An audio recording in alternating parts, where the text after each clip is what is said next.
lo ngapain sih Naomi, udahlah lo main tenis aja, udahlah lo jadi atlet aja, udah lo gak usah turun ke jalan, lo gak usah ikut-ikut politik, lo fokus aja deh sama main tenis gitu. Halo semuanya, balik lagi di channel YouTube-nya Sally dalam segmen Info Caption. Di video kali ini gue mau bahas soal seseorang yang menurut gue keren banget, yaitu Naomi Osaka. Awalnya nih di timeline Twitter dan Instagram gue banyak banget yang ngepost soal film dokumenterinya Naomi Osaka yang tayang di Netflix. Terus udah gitu gue saking penasarannya udah deh gue tonton, dan ternyata sebagus itu dong. Saat gue nonton film ini dan selesai nontonnya, gue tuh merasa emosional dan semangat 45 at the same time gitu. Karena di film ini tuh menceritakan seorang Naomi Osaka yang benar-benar berjuang banget untuk jatuh bangun, membangun dan mempertahankan karirnya dia sebagai petenis. Dan itu mengingatkan gue bahwa seorang manusia itu kalau misalnya emang mau mendapatkan suatu karir atau mendapatkan suatu kesuksesan, itu tuh nggak bisa instan. Kita tuh bener-bener harus enjoy the process dan harus jatuh bangun gitu loh. So teman-teman, please tonton video ini sampai habis karena ini akan seru banget. Jadi Naomi Osaka ini adalah seorang petenis profesional asal Jepang yang lahirnya pada tanggal 16 Oktober 1997 di Osaka, Jepang. Naomi memiliki dua kewarganegaraan, yaitu Amerika Serikat dan Jepang. Kenapa? Karena si Naomi Osaka ini punya berdarah campuran nih guys. Jadi ibunya Tamaki Osaka itu berasal dari Jepang dan bapaknya Leonard Francois itu berasal dari Haiti. Pada umur 3 tahun, Naomi Osaka dan seluruh keluarganya itu pindah ke New York, Amerika Serikat. Terus tahun 2006 juga pada saat Naomi berusia 9 tahun, mereka sekeluarga pindah lagi nih ke Florida, Amerika Serikat. Nah, Naomi juga punya kakak perempuan nih guys, namanya Mari Osaka. Nah, si Mari Osaka ini juga dia adalah pemain tenis profesional juga yang mewakili Jepang. Sama kayak Naomi Osaka.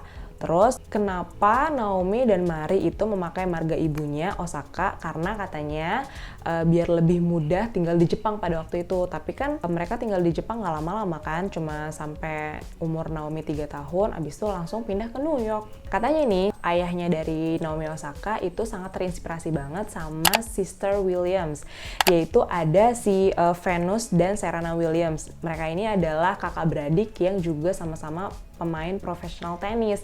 Jadi pada saat pertandingan Prancis terbuka atau French Open pada tahun 1999, bapaknya si Naomi ini nonton mereka berdua nih, dan mereka terinspirasi kayak, wah kayaknya oke juga nih kalau misalnya anak perempuan gue dua-duanya bisa main tenis dan bisa menjadi seorang petenis profesional. Makanya Naomi langsung dimasukin ke dua sekolah akademi tenis, yaitu ada Florida SBT Academy dan ada Pro World Tennis Academy. Naomi dari kecil suka banget dan ngefans banget sama si Serena Williams nih guys, karena Serena Williams ini udah pernah 23 kali berturut-turut menjuarai Grand Slam. Keren banget kan?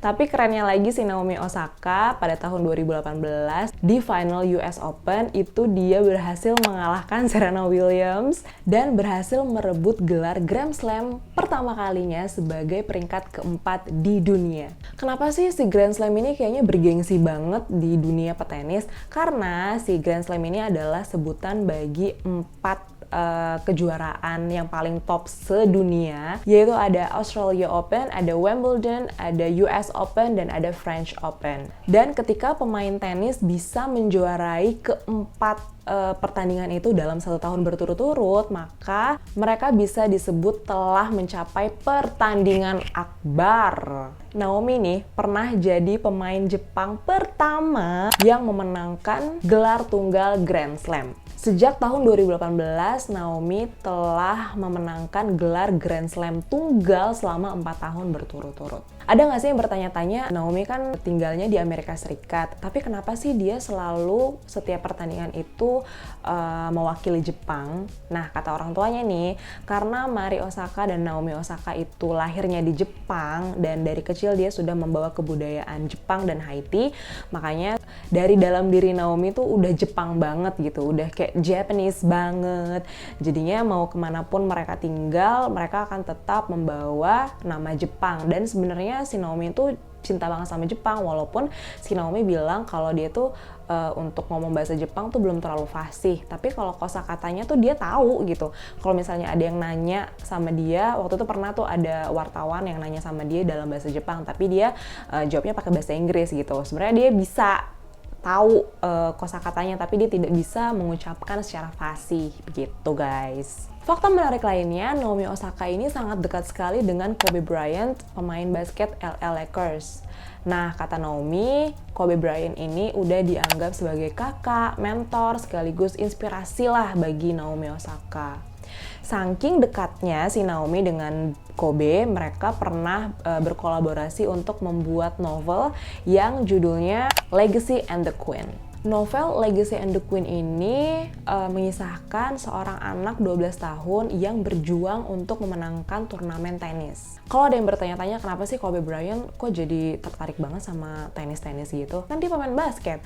Nah, katanya nih saat tahun 2016 ketika dia sudah pensiun dari main basket, dia tuh mulai tertarik nih sama dunia tenis. Makanya Kobe Bryant ini suka ngobrol sama Naomi Osaka, terus juga ada beberapa petenis yang masih muda asal Amerika Serikat lainnya. Dia suka sharing pengalaman mereka tuh gimana sih caranya bisa jadi mega bintang di dunia olahraga sejak masih kecil. Karena yang kita tahu Kobe Bryant ini kan legend banget ya di dunia basket, dan dia dari kecil sudah terkenal sebagai mega bintang pebasket lah gitu. Jadi dia suka sharing tuh sama teman-teman petenis yang masih muda di Amerika Serikat gitu katanya. Pada saat Kobe Bryant meninggal dunia tanggal 26 Januari 2020 lalu, Naomi Osaka sangat terguncang banget nih. Dia tuh sangat sedih bangetan. Dia merasa kehilangan sosok kakak, sosok mentor yang dia suka ngobrol dan sharing, ternyata udah nggak ada lagi gitu. Terus di film dokumenternya juga di situ dikasih tahu bahwa waktu Naomi Osaka lagi melakukan pertandingan, dia sempat nangis di tengah-tengah pertandingan atau di akhir pertandingan gitu ya. Pokoknya pada saat itu dia sangat terpukul banget. Dia bilang waktu dia lagi merasa down, dia merasa sangat kecewa atau tertekan dalam karirnya, dia tuh sebenarnya pengen banget WhatsApp si Kobe Bryant gitu. Dia pengen berkeluh kesah lah sama si Kobe, kayak dia pengen nanya gimana sih caranya ketika lo lagi down, pernah gak sih lo lagi down, terus apa yang harus lo lakuin untuk lo bangkit. Terus tapi Naomi tuh sempet kayak ntar lu deh, gak usah dulu deh, kalau misalnya gue nge-WhatsApp kayaknya tuh gue losers banget gitu, kayaknya gue gak bisa deal sendiri sama masalah gue gitu.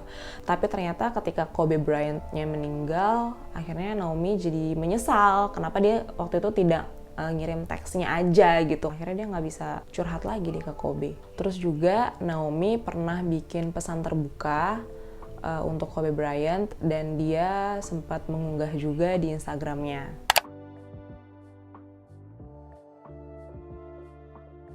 Naomi juga akhir-akhir ini sempat viral karena dikabarkan dia menolak untuk melakukan konferensi pers di pertandingan French Open. Ketika Naomi melakukan konferensi pers, dia tuh ngerasa tertekan gitu loh. Itu yang membuat dia depresi selama 3 tahun terakhir, karena pertanyaan-pertanyaan dari si wartawan itu tuh suka membuat Naomi tuh jadi sensitif gitu. Nah terus karena Naomi ini nggak mau melakukan konferensi pers, jadi dia itu sama panitia pertandingan French Open didenda sebesar 15.000 US dollar atau sekitar 217 juta rupiah.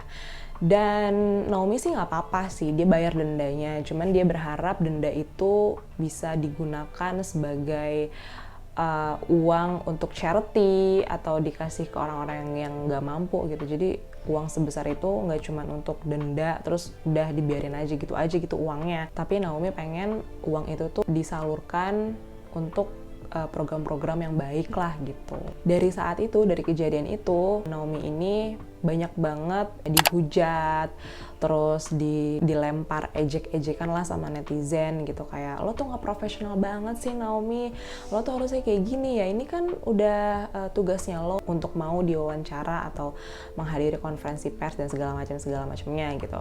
Cuman si Naomi ini tuh walaupun dia sakit, tapi dia menyikapinya tuh dengan santai gitu kan. Dia bilang ya udahlah, itu ada hikmahnya. Terus dia bilang gini, gue baca di artikel gini ya, pengalaman yang terjadi itu bisa menjadi pelajaran. Pelajaran pertama, kita tuh nggak pernah bisa untuk menyenangkan semua orang. Dan pelajaran kedua adalah apapun yang terjadi itu tuh akan memperkaya diri kita gitu. Jadi apapun yang terjadi itu akan menjadi sebuah pengalaman dan itu akan menjadikan kita bertumbuh sebagai manusia yang lebih baik lagi.